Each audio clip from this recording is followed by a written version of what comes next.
আসসালামু আলাইকুম, আমন্ত্রণ জানাচ্ছি নিউজ লাইভ থেকে। আজকের বিশেষ সংবাদ আপডেট নিয়ে হাজির হয়েছি, সাথে থাকুন, জানাচ্ছি বিস্তারিত।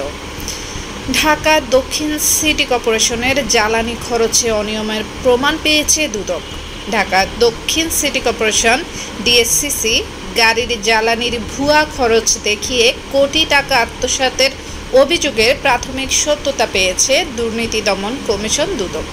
আজ রোববার দুপুরে দুদকের সহকারী পরিচালক ইকরাম হোসেনের নেতৃত্বে 2 সদস্যের একটি দল প্রায় 4 ঘন্টা নগর ভবনে অভিযান চালায়।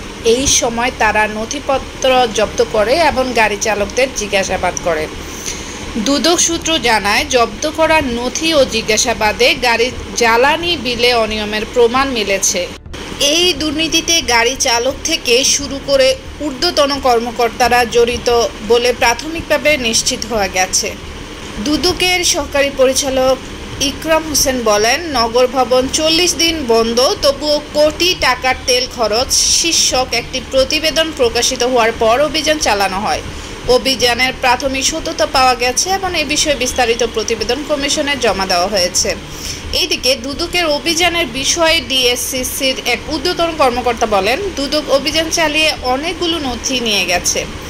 এখনকার মতো এই পর্যন্ত সংবাদ ছিল আমার হাতে। পরবর্তী সংবাদের আমন্ত্রণ জানিয়ে এখন বিদায় নিচ্ছি। আল্লাহ হাফেজ।